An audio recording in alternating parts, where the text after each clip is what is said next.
Traveling Knitter. This is chapter 40 and it is June 15th. It is Saturday and my name is Steph and I am recording to you from Dayton, Ohio. Today though, I have a co-host. Do you want to meet him? He's not a permanent co-host.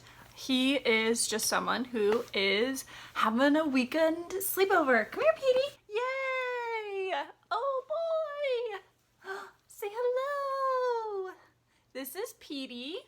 Yay! He's a dog. Do you want to introduce yourself? Say hello. You can come down now. Say bye! Yay! Alright.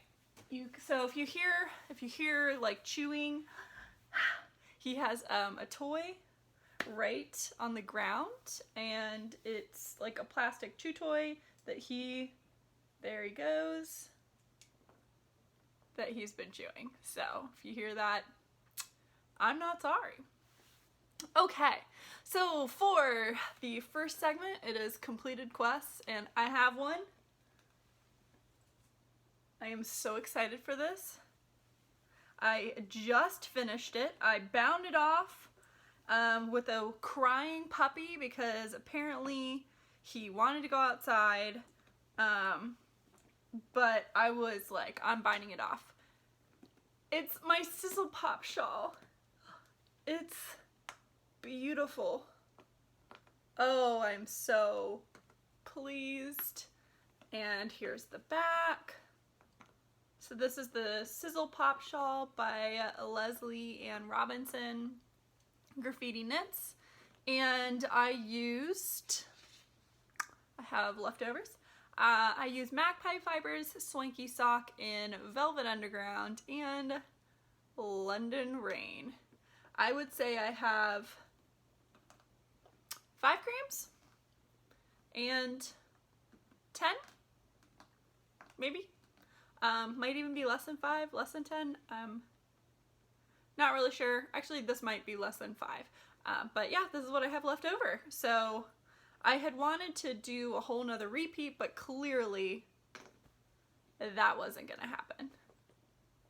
I don't know if I would have even been able to make it with this either. Especially with the bind off. So I used this to bind off, not this guy, so I have a lot more, or I have a lot less of this one left. So my thoughts on the pattern, this was a really nice first brioche. I found the beginning a little bit difficult, and that was more so because, one, I had never done anything brioche, and the setup just didn't make sense to me. And I think the problem is because when you increase, you're looking at like a knit and then sort of a purl. And typically you follow the same colors, so this stays on the front facing, but when you're doing an increase stitch, you kind of flip it. So in the beginning, I just kept getting so confused. Here's an example, if you can see that, potentially. Yeah, so here's the increase, but then it's like a knit stitch, and this is a knit stitch, but then it turns into, okay, now the light went away, then it turns into the purple. So that just was really confusing to me. And the same thing happens on the other side. So I just had to trust, like I did it 2 or 3 times, then I just had to trust it. And after I got a bit more through, I realized, oh, I had been doing it correctly the whole time. My hair looks pretty greasy, which is kind of irritating because it's not. It also looks really limp. I put 2 different products in it, and I curled my hair today. This is what's left over of that curl. Yep. It did rain, but I wasn't really in it. But yeah, this is kind of annoying. I had curled my hair for this podcast today, but then I wanted to finish this, so hair had to be sacrificed. I am so pleased with this. I'm not sure how to like wear it. I went on an adventure with Petey, and I was wearing it like this, which I don't really wear my shawls like this. So I'm not really sure. Yeah, the ends are not woven in. I need to block it still because I want to make it bigger than what it is, because I really like big shawls. But I'm thinking maybe I will like fold it in half and wear it like that. Yeah, I think that looks good. That looks nice. Especially if you fold it like that, then you get the two different colors. Yeah, that'll probably be how I wear it. Whew, don't need it on now. I don't have the aircon on because the temperatures keep fluctuating. It's been getting into the high 40s at night and low 50s, and then it'll be like in the 80s during the day. So I've just had the window open. Rather, Petey just came over to lay down right here. Oh, he wants to look out the windows. He likes looking out windows. Huh, don't you, Petey? This is going to be a really distracting podcast because of Petey being here. Huh, oh, such a good boy. Are you a good boy? Are you a good boy? Yes, you are. You're such a good boy. Okay, so that is my completed quest. I'm so happy with it. Oh, careful. He's gonna knock over my studio lights. Come here, buddy. You're in the cords. There we go. I'm gonna just have to lift those up. Okay, we're gonna have a side transition again. Hi, bud. So for those of you that have been with me for a year, or you've watched my a year ago, I lost my dog a year ago. He was why are you licking me? He was a standard poodle, and so a standard poodle is a lot bigger than this dog. So whenever Petey like gets up and wants to look at something, he stands on his hind legs and puts his legs. He's actually really good at standing on his hind legs, but he'll put his front paws on you, and you can barely feel it. Like, I can barely feel him, like, pushing on my leg. It's a really weird feeling, because when my dog would do it, it was like, ugh, 50 pounds of dog is, like, pushing on you. They're just different. Huh, bud? Okay, current quest. We're moving to the next section. Actually, we're not. We're gonna have a sip of tea. Today's tea is brought to you.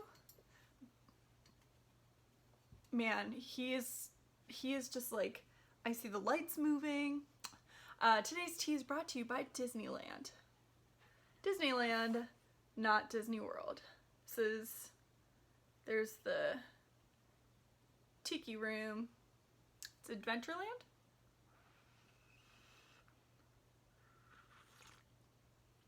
The tea I'm drinking is this coconut caffeine tea, which I may regret because it is 9 o'clock at night. I did not plan to podcast this late, but we'll get to it. Other than Petey being here and the fact that I wanted to finish this as a pop shawl, there's a big event happening. So for current quests, I didn't put anything into those socks because I was working full-heartedly on the Sizzlepop shawl, but I swatched, and I completely swatched. So I swatched for Melanie Berg's Theshold, and here's my first swatch. And this one is, I knit in the round and then I cut so it was like, just like I'm going to be doing for the sweater. So I knit across and then I just brought my yarn back to the other side. And I have quite the annoying dilemma. I'm just gonna go with what my swatch says. But basically the pattern says the pattern swatch is 12 stitches by 18 rows, 2 by 2, so 2 inches by 2 inches. On 5 millimeters. Mine is like 8 stitches by, I don't know, it was like 12 rows or something. So I'm way off. So then I knit a partial swatch on size 4s, and I didn't block it. So blocking it stretched it out. So I didn't block it, and even without doing that, so just leaving it on the needles, I am still not on. I think I'm at that point I'm at 10 stitches. So I'm gonna have to go down to 3 millimeters. So that's really good, because this sweater, I mean, I feel like that's a big jump from going, it's not 3 millimeters, but going from a 3.75 millimeter to a 3.25. So size 5 to a size 3 for the main body, and then for the ribbing, I'm going to go down to 3 millimeter, which is size 2, or one of the size 2s in the US. So that's my game plan, and I'm pretty proud that I did a complete swatch, because to be honest, if I hadn't done it, I would have knit on the size 4 or the size 5s, and I would have ended up with a very big sweater. Now, I don't really mind oversized sweaters, but I don't really like the gauge that I got with this. Like, it is just very loosey and holey. So I think I'm gonna like it better when I do knit it on the 3 millimeters, like my gauge is telling me to. The yarn I'm using is Quince & Co. Chickadee. It's 100% American wool in the Glacier colorway. It's 181 yards for 50 grams. Oop. Yeah, even on here it says 6 stitches per inch on a size 5, which is not what I'm getting at all. Like, not at all. I'm getting 4 stitches. So that's cool. But I have enough technically yardage to make the size like the 3rd size, which is the 40-inch bust, which I don't. So in the pattern it says choose a size similar to your actual bust size, and then the pattern will automatically add 4 inches of positive ease. So my bust size is a 32. There is a 32, so that's what I'm going with. I'm hoping that it doesn't end up too small, because I don't really want a tight sweater. I did read some of the pattern notes and that people sized up for the sleeves, so I'm thinking of doing that. I kind of did that for my Willow sweater, and I think I might just do that for this too. I hate when sleeves are like attached or touching your armpit, because it just causes me to sweat. Like, not smell, but I just like instantly sweat. So I think that's what I'm going to do. I'm going to knit the size 32, and then for the arms I'll go to whatever the 36 is, which is the size above it. Yeah, so the Theshold is what is up next, and I think tomorrow potentially I will cast on, now that I've got my swatch, and I do have 2 skeins skeined up already. The rest I don't, because I felt like I didn't really need to, which I agree.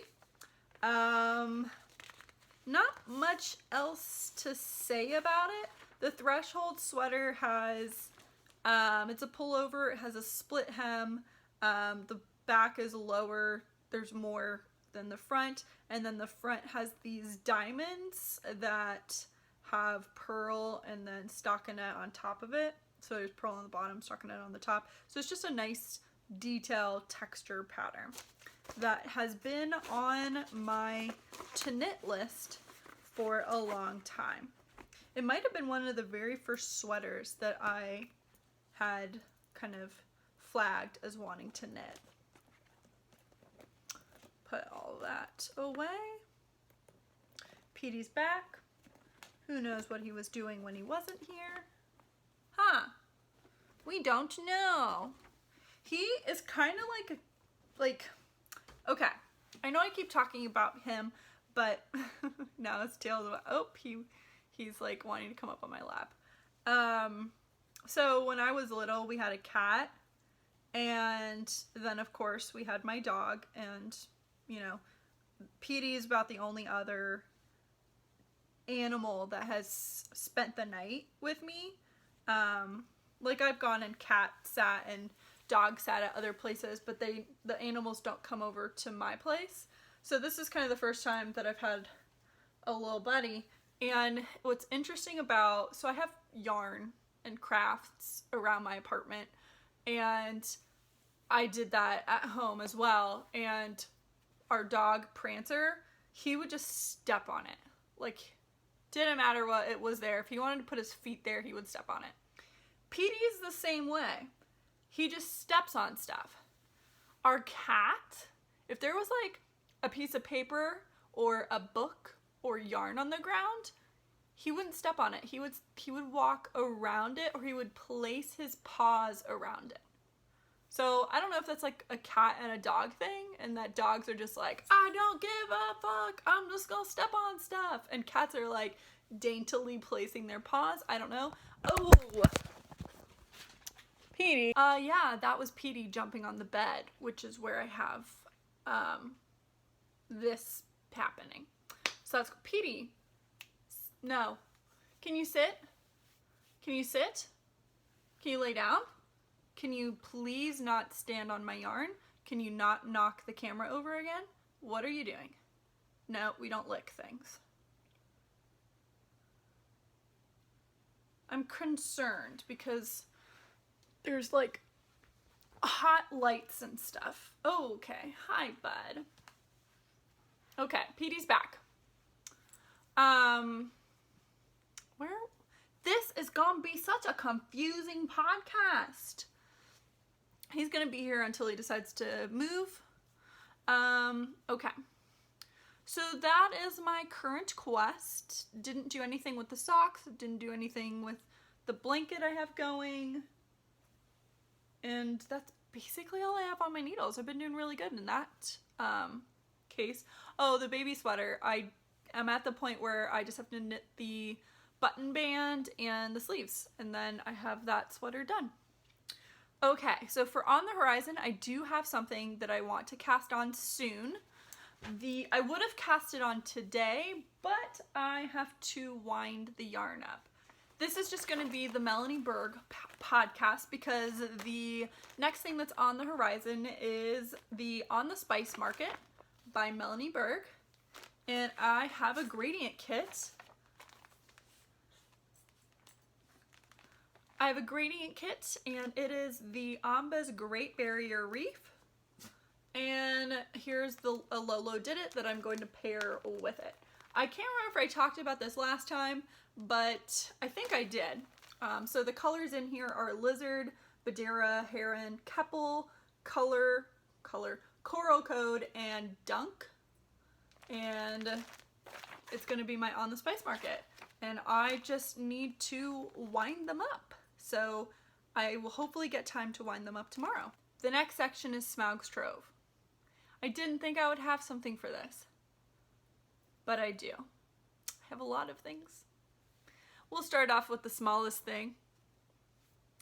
It says, a little gift just because we love you. Knitpicks. And it's a little stitch marker with the unicorn. I have this pin already, but I don't have it in a stitch marker form.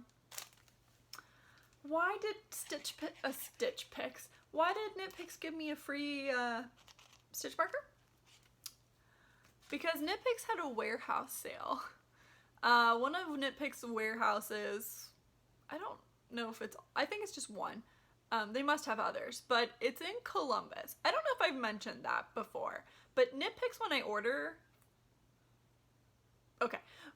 order from Knitpicks, it typically takes me 2 days to get to me, because the yarn's coming from Columbus, of which I live near, like about an hour away.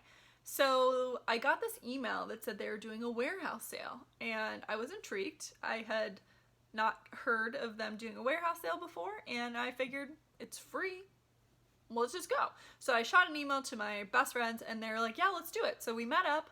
They actually did a pretty good job, Knitpicks, I feel like. They said that they hadn't done one in a long time, and I think it was successful. But basically, you got there, you got a number, and then you waited in line. But the person who gave us our number said that it was going to be 2 hours before we were getting in there. So we were like, well, are we allowed to leave and go get food and then come back? And they're like, yeah, sure, of course. If we call your number and you're not here, when you get back, you can just go. You would be the next person. So that worked out perfectly. We ended up going for brunch at this like strange Mexican restaurant. Everything had eggs in it. Like almost every single meal was egg based, which was fine, but it was kind of interesting. So we did that, and then we went to the warehouse sale, where I proceeded to purchase a lot of things. So let's just start off with the yarn. And if I can, I'll try to remember how much I spent on each thing. So we'll do these two first. These were the most expensive, and they are Hawthorn. So Hawthorn was $10. There weren't a lot of options, but there were sweater quantities of Hawthorn. I don't think Hawthorn is the softest of yarns. I have knit with Hawthorn before. I knit a pair of socks, and they're just not my favorite. They are like the 80-20, so they have a very high twist to them, and I am actually not the biggest fan of super high twist. I've just come to realize. But I couldn't resist, and I purchased this one, which is City Lights Speckle. It's, and Hawthorn is an 80-20. It is 357 yards. So this is the City Lights Speckle. It's like a off-white base with black and green that breaks into white. So it's a bright green, or white, breaks into yellow, a yellowish green. These will most likely be socks. Oop, I shouldn't even put those there. And then I also grabbed this one. This is just Specimen 1809.03. It's just a white with black speckles. Simple. This is kind of like filler yarn. It's just a good neutral that I can use in a lot of shawls if I just need that neutral. Then I purchased these two. Aren't these super bright? This is Muse Tonal in the Passionate Handpainted. And I think they're either $5 or $7 each. So either 10 or 14. And my plans for these are, my plan is a hat. And I wasn't sure if I could make one hat out of one skein. It's a worsted, it's an Aran heavy worsted and 114 yards, 100% superwash. It is a, my hair. It is a single ply, and it doesn't seem to be super even. Like there are some bigger pieces and some thinner spots. So I wasn't sure if I could make one hat with, or if I could make a hat with one skein. So I bought two because, I mean, not that expensive. And I actually really, really like the color. I love it when yarn is like this. So you have the base, gosh, my hair is everywhere. The base, oh, so you can kind of see it here. So see how you're seeing like the white? So you have the base of the white, and then it's plied or wrapped over it with this really bright, like a neon red. It's awesome. It reminds me of the hitchhiker shawl that I knit in that green yarn. Green and then had the black over it, I think, or it was black and had the green over it. Either way, it's a very similar style.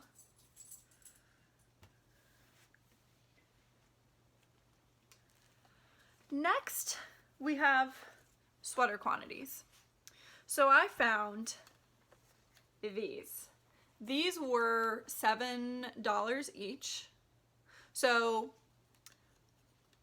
it's 28 bucks for all of these. That's basically the cost of one hand-dyed yarn skein. So I had to pick it up. I wasn't sure how this is gonna knit up. I'm not sure, like, is it gonna look gross or is it gonna look really awesome? I don't really know. So these are Knitpicks Capretta Superwash in the Eliot Handpainted. It's their Special Reserve.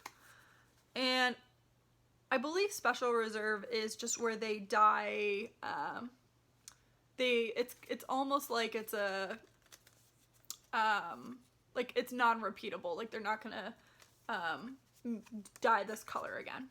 So Capretta is basically an MCN, so it's 80-10-10, Superwash Merino, wool, cashmere, and nylon, 460 yards. 460 yards. So this is definitely a sweater's quantity. I'm thinking it's going to be more of a cardigan because I feel like a color like this might work out better as a cardigan than as a full-on sweater. PD is underneath me and licking my foot. Oh, he looks so cute. So here we have it. 4 skeins. Now this is not a sweater's quantity, but I wanted to pick it up because I wanted to do a little bit more hand dyeing. So I purchased Capra DK. These are 100 grams DK weight, and Capra is merino cashmere, so it's an 85-15. There is no nylon in this. It's DK. Not really sure what I'll knit with it, but I wanted to, this was the only Bare yarn that was there while I was there, so I grabbed 2 of them. They were $7 each.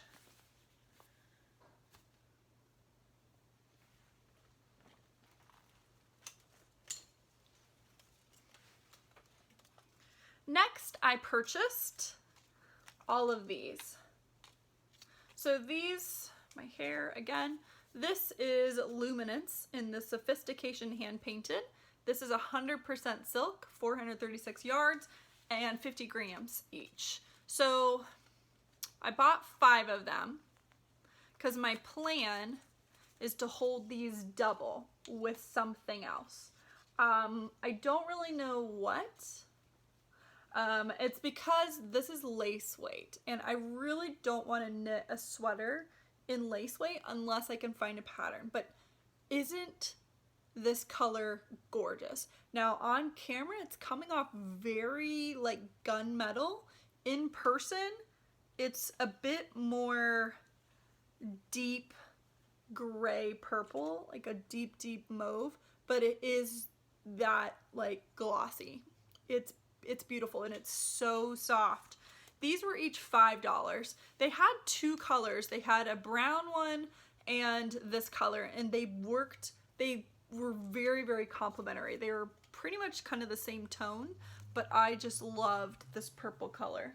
I love this. So my plans are that this is going to be a sweater, cardigan, something. I just didn't want to knit it out of lace, but never say never. The last yarn purchase that I made was this. So this is also lace weight. It's Shadow and the Oyster Heather. There are 10 skeins in here. So my game plan for this is I'm going to hold it double, and then it will be fingering.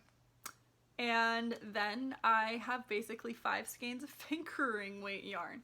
So I'm pretty pleased. It is a neutral, very light tan color. So I think that'll work really nice. And maybe I will dye over it. Who knows? So each of these were $2. So I spent $20. on this future sweater.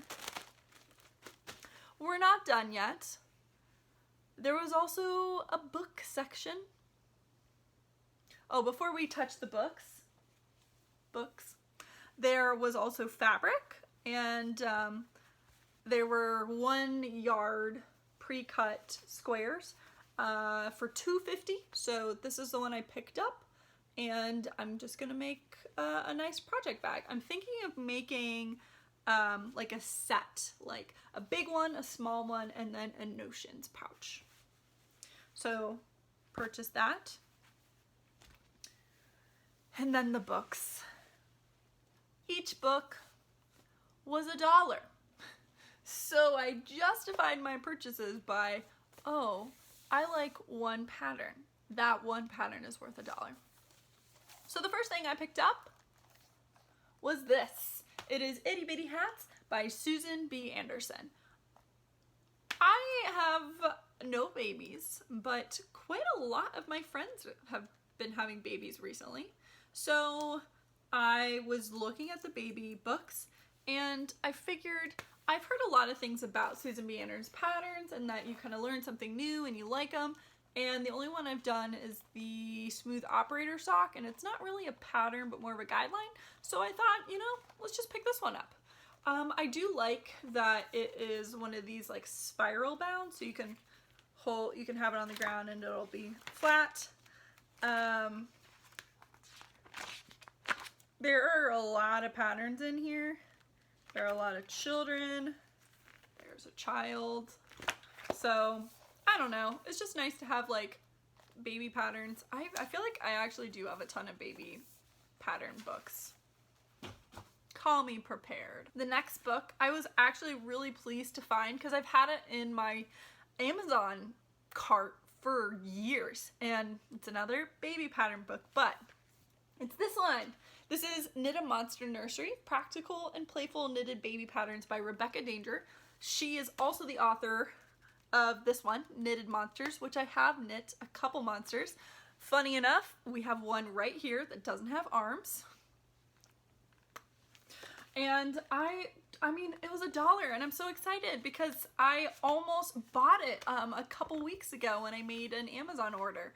I think it's just really adorable. So you get additional monster patterns, but then you also get little monster hats, a blanket, a little monster sweater, monster blocks. You can see why some of these books were cheaper, because this one's got some cosmetic, not damage, but cosmetic wear on it, but that's not gonna bother me. So then I picked up quite a lot of Knitpicks. I'm like talking while off camera. I picked up quite a lot of Knitpicks collections. Fix my bras strap. 2 of them were the 52 weeks of dishcloths, and I picked those up because my mom likes to knit dishcloths, so I got them for her. I was looking for Dishy, the yarn, but there was none. So the first one I'll show you is this one here. It's the Fair Isle collection from 2015.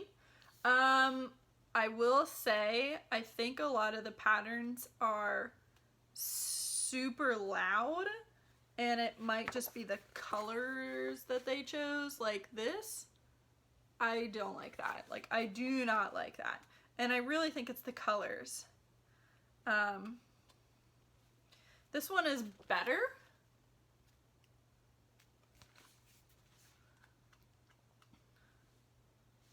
And I don't know, it's the same with this one. I don't really like the colors that they chose. I don't mind the pattern.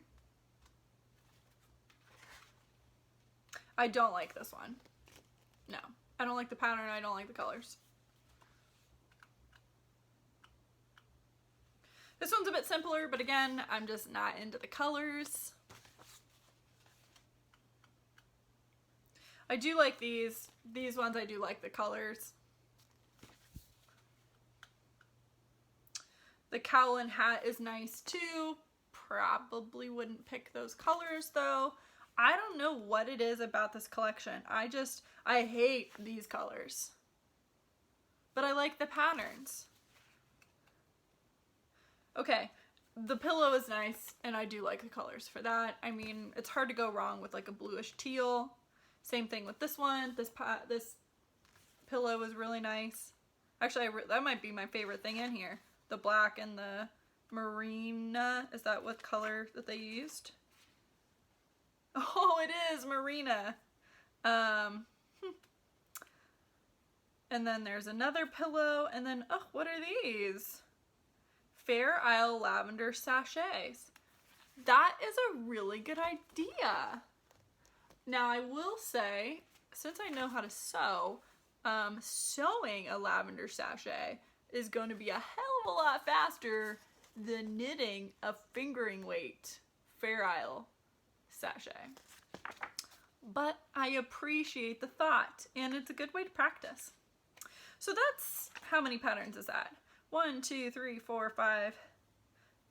1, 2, 3, 4, 5, 6, 7, 8, 9, 10, 11, 12, 13, 14, 15. That's 16 patterns for $1.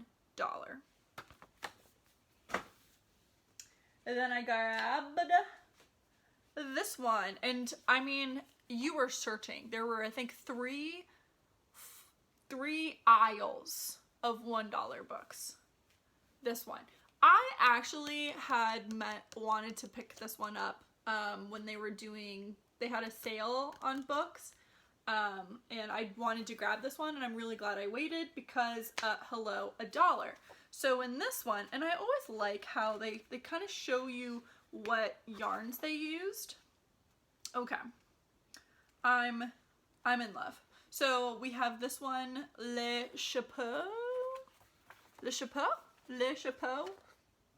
I'm not French. I apologize, but it's a little French hat. Oh, so cute. Then we have these just really beautiful textured gloves. Love that. And then we have a really, really pretty, it's an infinity scarf. So it's a cowl. Another textured scarf. Actually, I really like that. That looks really nice. This is adorable. This is something that I would knit my friend, the one whose wedding I'm gonna be in. She has 4 cats and she loves them, and 2 of them are black. That would be perfect. This one also, I really like this one. This geometric. Oh, makes so much sense. Because it's a lot of, well, also on the front it said gems. This is also adorable. It's a cowl that has these baubles on it. Beautiful. Leg warmers. I do like leg warmers. I need to knit some. They look so cute. Okay, this might be the first thing that I am not the biggest fan of. The stole. The construction seems interesting though. Love this hat.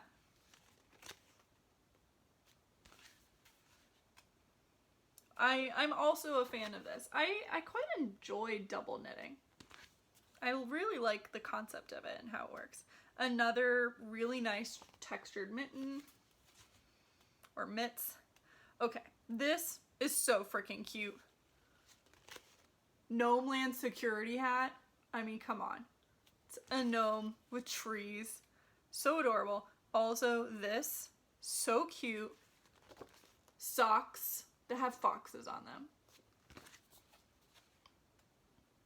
I would have bought this even if it was $5. Then we have this guy, circus hat. This beautiful Coral Coast cowl. Harvest boot toppers. It's got carrots and corn and radishes. This might be my favorite thing.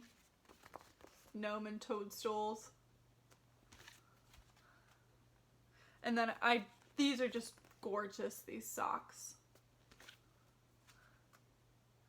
And then this, it's, I think it's birds. I'm assuming it's bird. Nowhere does it say that it's birds. I'm gonna assume it's birds, but that is beautiful. And then just really pretty mittens, again with stripes. And is this the last? Oh, there's even more leg warmers. And then this cowl, which I'll just show this picture, that cowl right there. This is probably the best thing that I bought. $1. How many patterns was that? Were we counting? Do you care? I care. 1, 2, 3, 4, 5, 6, 7, 8, 9, 10, 11, 12, 13, 14, 15, 16, 17, 18, 19, 20, 21, 22, 23 patterns for $1. Even normal price, it's $25. So even normal price, each pattern is $1. Next thing I have on the stack is this guy. This is the smallest collection, but I really like it. It's seasonless. It's a mini collection by Jane Richmond and Shannon Cook. So it has this shawl. I think there's 3 patterns in here. So 33 cents each. The first thing is this hat called Schwim. Really pretty. Then we have the Lolo, which is the shawl. I really like it. And then the sweater, which I'm actually a really big fan of the sweater. So I would knit all 3 things in this. Really good. Good value. This one, I don't know what's, like, this was like sitting next to something and it got another book's ink on it. Another thing I purchased is this, which I have looked at before on Amazon. It is, I'm not gonna show every pattern in this one because there are a lot, but it's basically just kind of like very highly, oh, these are cool, highly visually pleasing socks. Like, that's just so cool. Optic illusions, I guess. It's just charts, you know, knit with 2, it's just color work, and then really interesting stitches as well. So like this one, you know, it's one color, but look at how the heel goes into the rest of the sock. Like, that's great. That's a really clever, well thought out pattern, I think. Is there anything else I want to show in here that's cool? Oh, these are nice. So these kind of remind me of tapestries from, like, Europe. That looks really cool. It's kind of Gryffindor-y. Oh, these are cool too. Look at the bottom of these socks.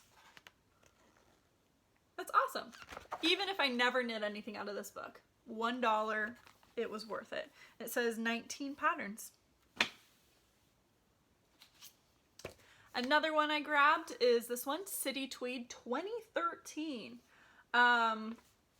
This one had some really, this one does not have as many. It's got 1, 2, 3, 4, 5, 6 patterns, but still. It's like you're paying 15 cents for each. And then the front page, this guy, I think has the full spread of all of them. Look at that puppy.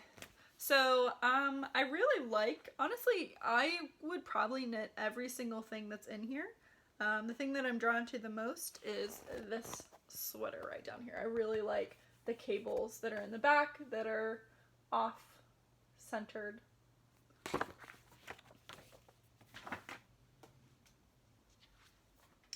Then I grabbed this one. Actually, my friend found it. This is Wood Smoke.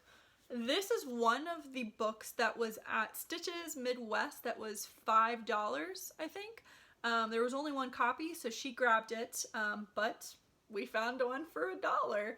And this one, I'm a big fan of this one. And I think it's because of all the cables. It's a really good one, and it's hefty for $1. I know I keep saying that, but 1, 2, 3, 4, 5, 6, 7, 8, 9, 10, 11, 12, 13, 14, 15, 16 patterns, and heavily cabled patterns at that. You even get a blanket. So, like, love it. Honeycomb sweater. Gorgeous. Oh, I love this. Brigid cardigan. Also, I love the model. Her hair, fantastic.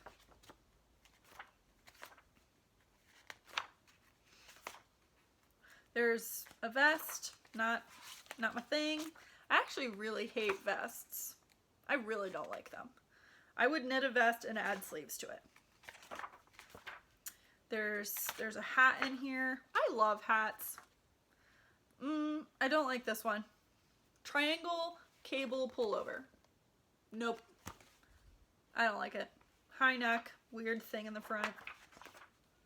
Oh, the shawl, gorgeous. Gorgeous. That's beautiful. It's a work of art. All of it's a work of art. I don't like that. I like the sweater, but I really don't like, I don't like sweaters that do that. No, not my thing. Oh, then we have the blanket. This is pretty. Absent Friends shawl. That's really pretty. Is that an applied border? It looks like it, and then it may not be. Directions begin.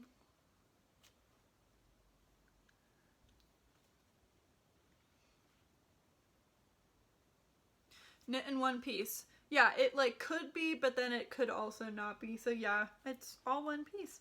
Well, that's kind of nice. Love that.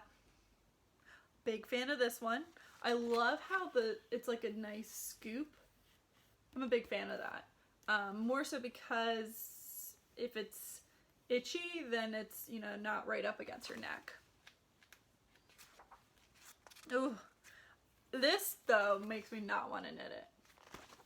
That is a lot of words.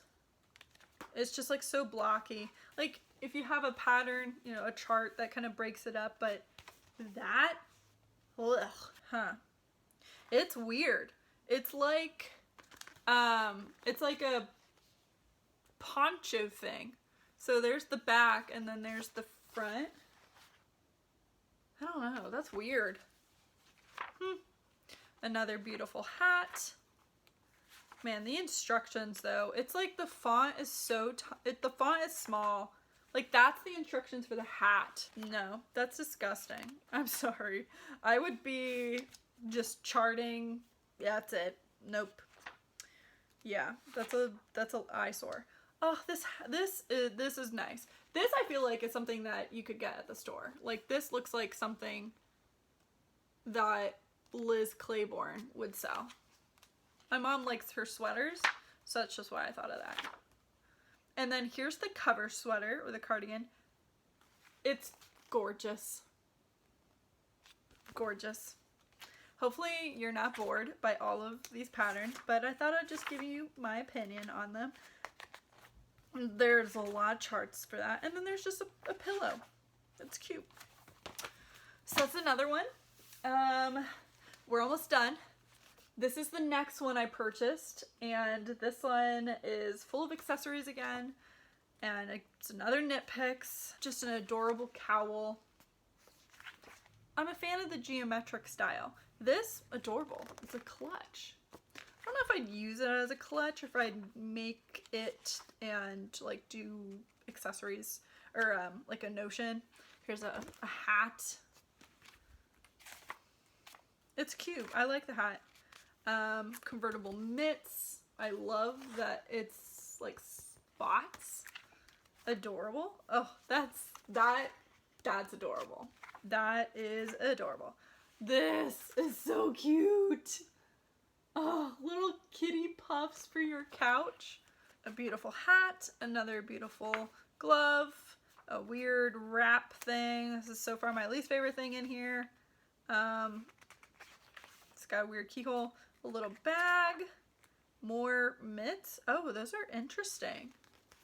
So you could do them stripes or in solids, but it looks like their stitches make them kind of like pop out. Ah, because it's a line of pearls. Interesting. It looks almost like gauntlets or not chainmail, but when you have I guess they are gauntlets. So you have the pieces of metal, and when they're laid flat, they're kind of laid like that. So you have this one, and then you have another one, and then you have another one. That's what this looks like. That was a lot of explanation. Oh, this is beautiful. It's called the New York Cowl. I think it's beautiful because of how contrasty the colors are. Yeah, I approve. That might be my favorite thing that's in here. Another beautiful hat. A nice shawl. Another beautiful hat. Not my favorite slippers.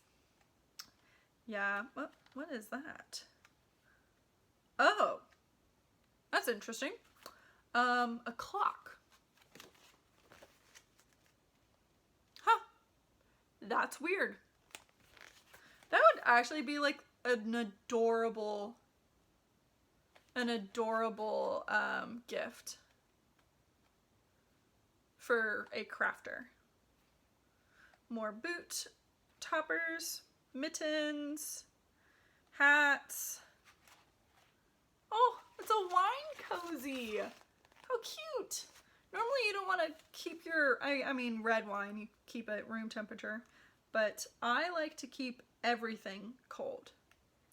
Weather mugs, oh my gosh, that would be an adorable gift to someone. Oh, so cute.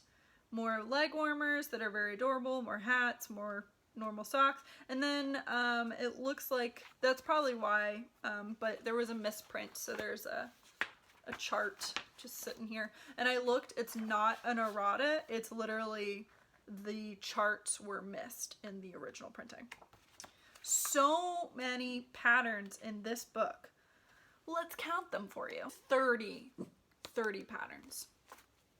The last book is also a book that I had wanted to purchase on Amazon. It's this, Hand Dyeing, Yarn and Fleece. I had got this book from the library and I had planned to purchase it, and then I got it for $1. This one was a bit beat up. There were two. This one was the better shaped one than the other, and honestly, it's fine. It's just a little ripped, but I am immensely pleased. I am super pleased. So that is my haul. I think that is the best deal that I've gotten all year long. And we still have festivals to go to. I think I mentioned it. There's Stitches Midwest, which is in August, which is coming up. Whew, it's coming up.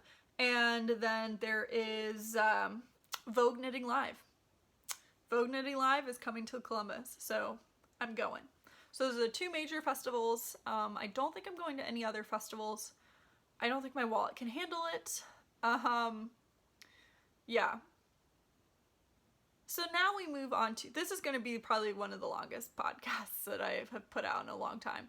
But now we move on to a novel idea. And I want to kind of switch it up with a novel idea. So originally, a novel idea, I would recommend a book to you. Now I'm still going to be recommending books, but I'm actually going to kind of blend it into just what am I currently reading, so that I can talk about books that maybe I don't think are the best books ever, but maybe you want to know about it. So I think the way that I'm going to do this is I'm just going to talk to you about the books that I have been reading since the last podcast. So the last podcast, my nose is so itchy. The The last podcast was on the 5th, so I am podcasting fairly recently after that, but I really want to get back onto the Saturday podcasting deal, or the weekend podcasting. So since that day, I have read 4 books. I love reading. It is actually my favorite hobby. I do prefer to read over knitting, though I love knitting, clearly. So the 4 books that I have read, I will post a picture here of the covers. The first one I'll talk about is You Are the Everything. It's by Karen Wibber. I'm looking down because my notes are there, so that I get the author correctly. This is a YA contemporary, and it's not a light read. The cover makes it look light, but it's not. It's about a girl who goes on a band field trip to Paris, and on her flight back, her plane crashes. That's not a spoiler. It is right at the beginning. It is basically what the whole book is about. It is her dealing with that plane crash. So our main character, she survives, and she is one of 2 people to survive that plane crash. It is her and the person who sat next to her, who happened to be her crush, her giant crush. So you have the first section, and then the whole basic main point of the book is her dealing with that. So a lot of it is dealing with anxiety, panic attacks, the trauma, and all of that. What was really unique about this book was that it was in second person. I think this is the only book I've ever read that is in second person. So that was really interesting. When I first started reading it, I'm not a book quitter. I've been trying to, like, you know, if I don't really enjoy it, then I stop and move to a next one. But honestly, I get, like, anxious about it, and so I just continue. And I was kind of feeling that with this book. I was like, I'm not really a fan of the second narrative. And then I read a little bit more about the synopsis. I was like, no, keep going. This sounds like an important book to read. Ultimately, I did give it 3 stars, because I just wasn't a fan of the second person, and I just felt confused a lot, and I think maybe that's the point of the book. And I felt like it didn't resolve. I felt like the book told a story but then didn't give you a reason, was my problem with it. Now the ending, I don't get it. I tend to get nuances, but I just don't understand what the ending was. So if you read the reviews on Goodreads, you'll see that a lot of people, like, read it for the ending. It's a really short book. It's under 300 pages. So if you have, you know, a couple hours that you feel like dedicating to an interesting, book, then I would go for it. But of course, be aware there's a lot of anxiety, and, I hate the word triggered. Like, I really, really don't like that. I'm just not a fan of that. I hate when people say I'm triggered, or trigger warnings. I get the concept. I agree with the concept. I just really, really, really don't like the word triggered. I really, really don't like it. It annoys me. So I'm going to say there are themes, because I feel like that is technically the term. There are themes of trauma, because it is a plane crash. The next book that I finished is Bossy Pants by Tina Fey. I feel like this book doesn't really need that much of an introduction or an explanation, and I feel like my nose is getting very, very red. I've had to itch it a lot in this video, and I think it's because of all the yarn that is everywhere. So Bossy Pants is by Tina Fey. I listened to it on audio so that we would have, I say the imperial we, but it is just me here. but I listened to it, so I like listening to celebrity memoirs.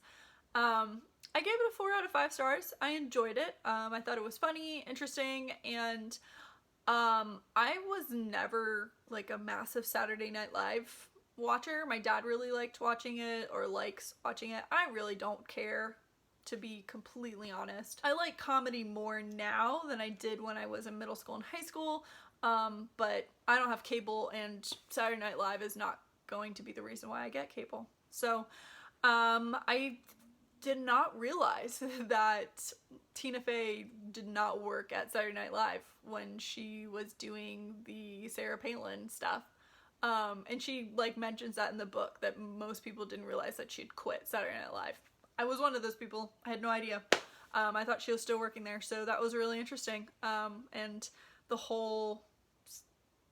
whole section I really, really enjoyed, because I do remember that. I remember that whole campaign and presidential election and stuff.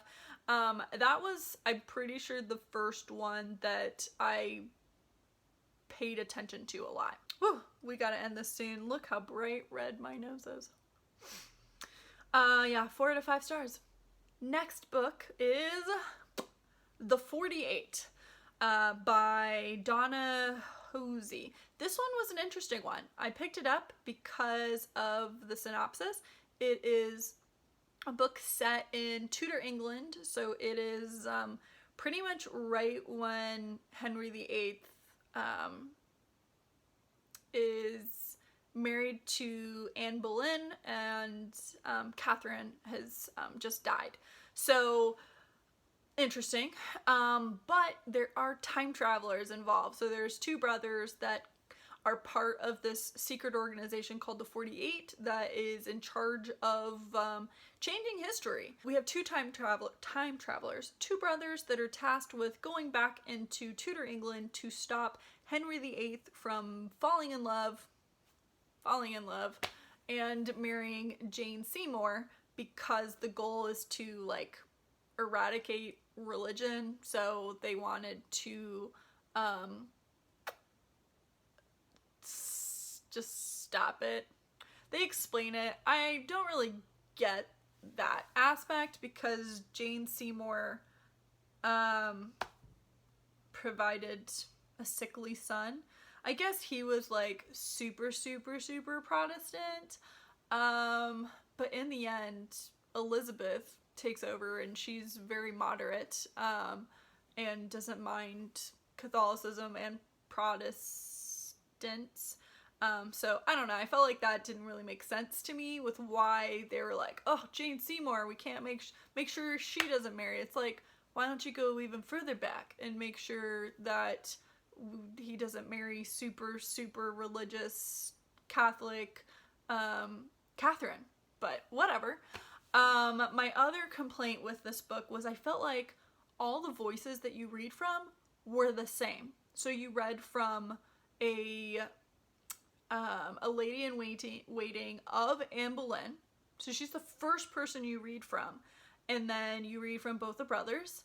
And they were clear differences between the brothers. It was like, I'm the funny, charismatic one. I'm the quiet, shy, always think before I act brother. You know, very classic differences between brothers, I feel like, or siblings. And then the girl. And I don't know, it was like, I thought the voices were all the same. And then sometimes, like, the things the brothers would say to each other, I was just like, that's just weird. I have brothers, and I know we're not the closest, but I would never say any of those things to my siblings. Like, it was just like so corny and just weird. So, not my favorite. I gave it a 3 out of 5 stars. I liked the idea of it. I thought it was interesting, you know, time traveling to the Tudors. I love that era. Anne Boleyn is one of my, like, favorite historical people. Anne Boleyn and Harriet Tubman are actually 2 of my favorites.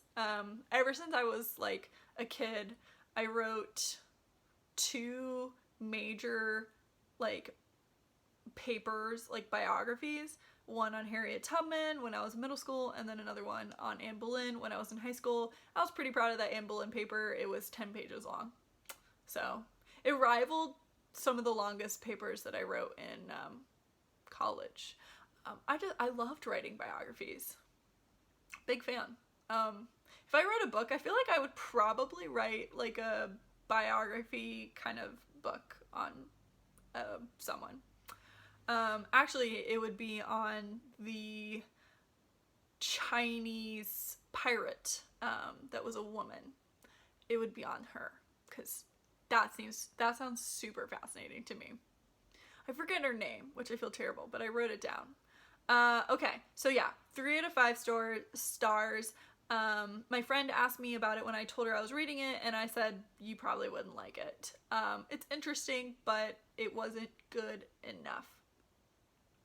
Which, the way I'm describing it, sounds like maybe I should have given it 2 stars, but 3 stars means I enjoyed it.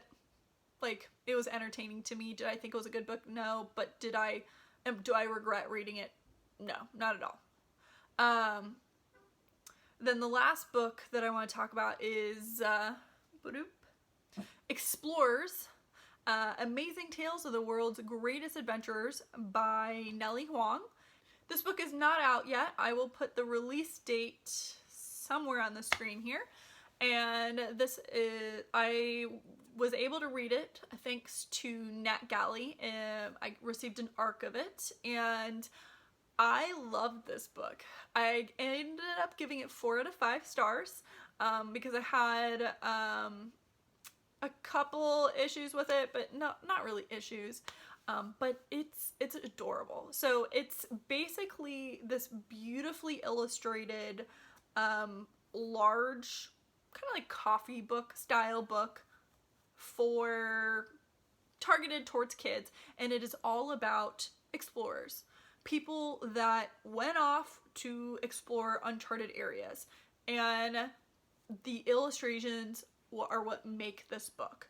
It is beautiful. I loved it. I loved the illustrations. It was my favorite part of this whole thing, especially the maps. The maps were so cool. I love maps. I think I've mentioned that before. I have maps all over the apartment.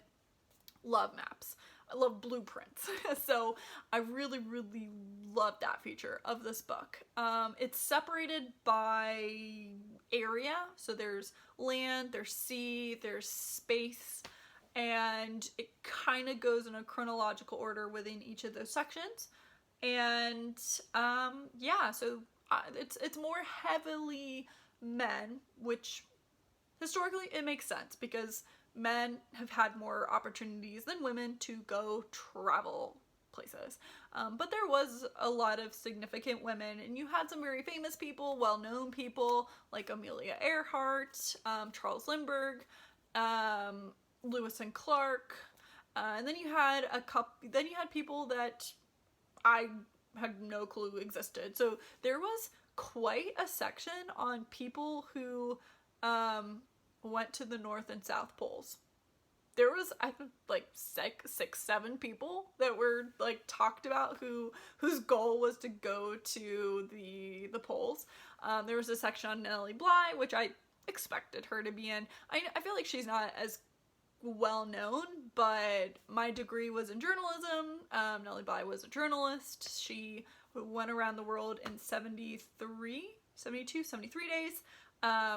And she basically had like a serialized story. So everywhere she went, she would like telegraph in and put a little note, and the paper would publish it. And they had like contests on where is Nellie, and there's like a contest on how long is it going to take for her to get there. So I like her. She's pretty cool. There was actually 2 women that were doing it at the same time.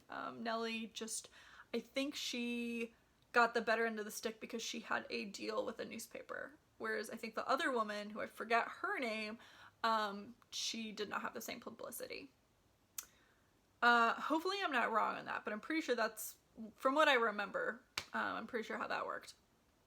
So yeah, this book, fantastic. If you have a kid who enjoys books like that, likes adventures and things.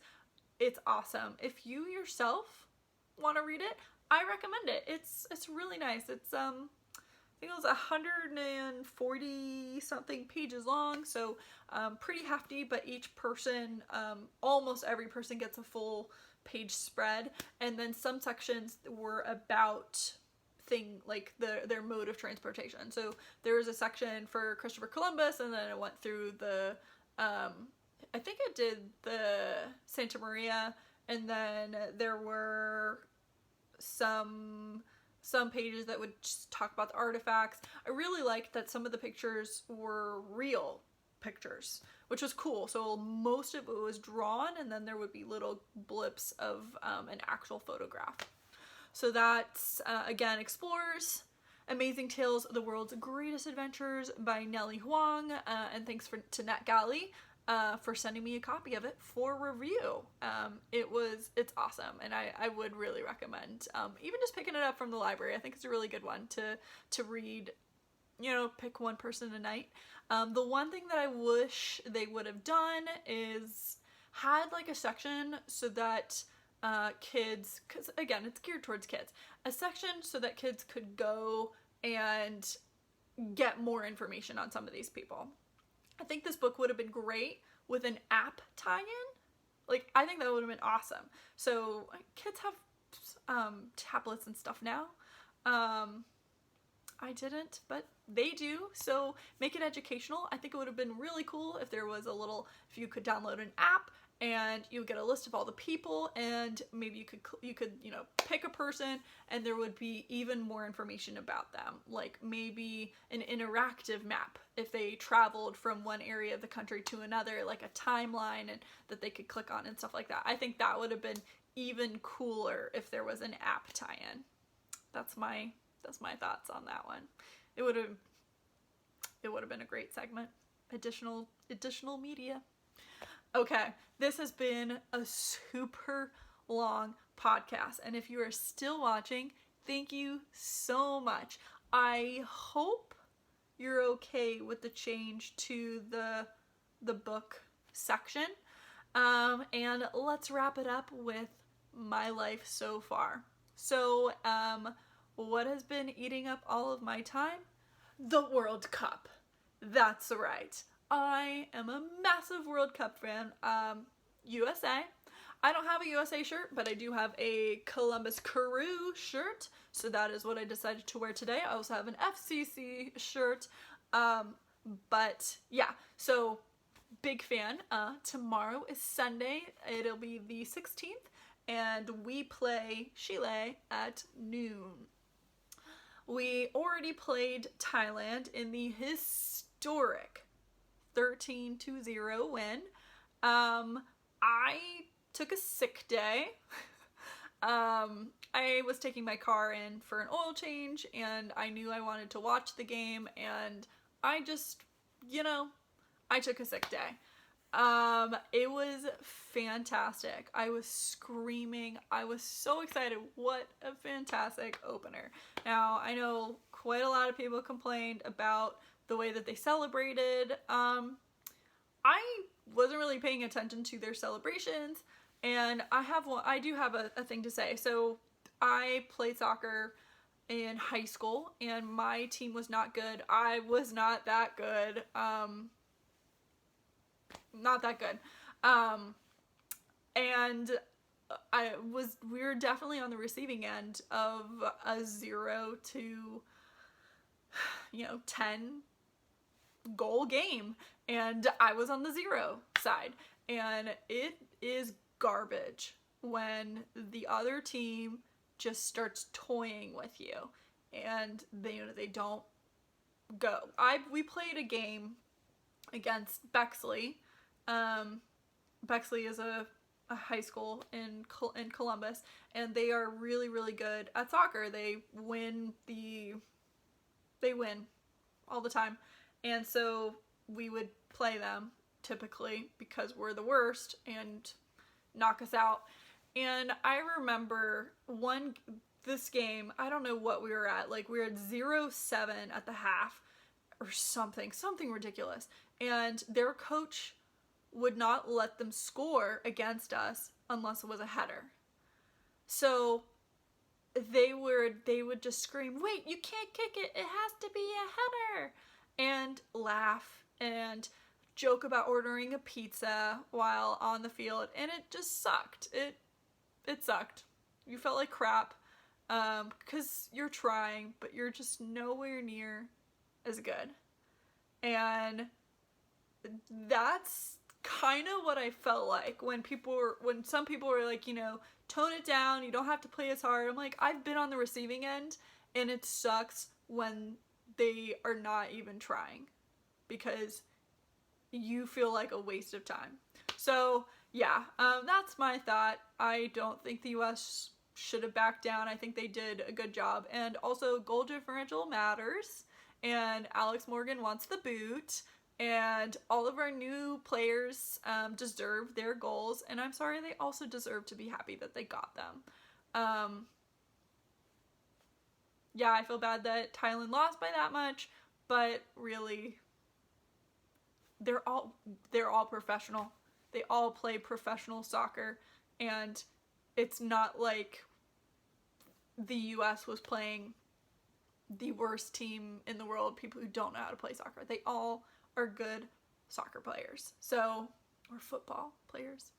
So those are my 2 cents. I'm excited for tomorrow's game. I'm actually going somewhere, and I made a bunch of people, or asked a bunch of people to come with, so I think it's going to be a good time, and I cannot wait.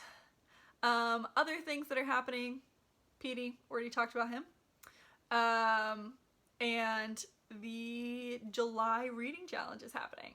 I've mentioned before, a group of my friends and I, we do like this challenge where we try to read as many books as possible. We're having a different style. We came up with a bunch of challenges, and we're each going to pick a couple, and then if we hit our challenges, then our partner will give us a prize. So I'm excited for that reading challenge. I love reading challenges.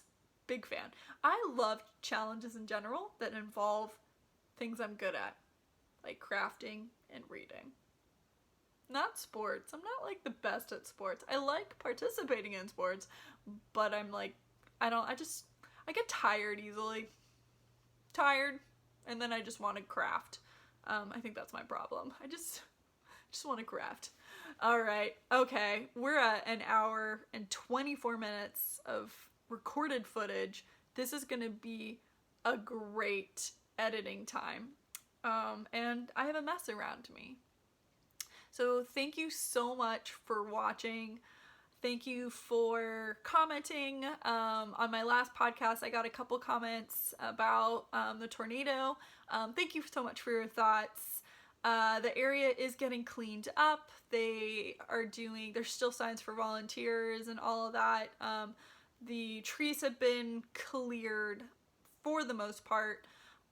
So you can really see the damage now, and it's creepy. It is a weird thing when I turn to go to work, I go left, and normally there's all these trees that you kind of see in the background. Now when I look to the left, it's just sky. So it's a strange feeling, but thank you so much for all of your thoughts. And like I said, everyone's safe for me, so I'm lucky, and I don't have to deal with much. My car is getting an appraisal, so we'll get all of the hail dings out of it. All right, thank you so much again. I hope you guys have a really good week, month. I hope you guys are also enjoying the World Cup. If you are, who are you cheering for? I'm basically always cheering for the US and then every single underdog. For the most part. So it's US, Germany, New Zealand, Australia. I was cheering hardcore for Jamaica, but I don't think they're getting out of the group stage. Yeah. And basically, if it's X v X and whoever is lower ranked, that's the team that I'm rooting for. Not for strategic reasons, but as all of the ads keep telling me, we always like an underdog. All right. Thank you again. There's a lot of thank yous in this one. But yeah, thanks so much for watching, and I will see you guys in 2 weeks. Hopefully. Bye.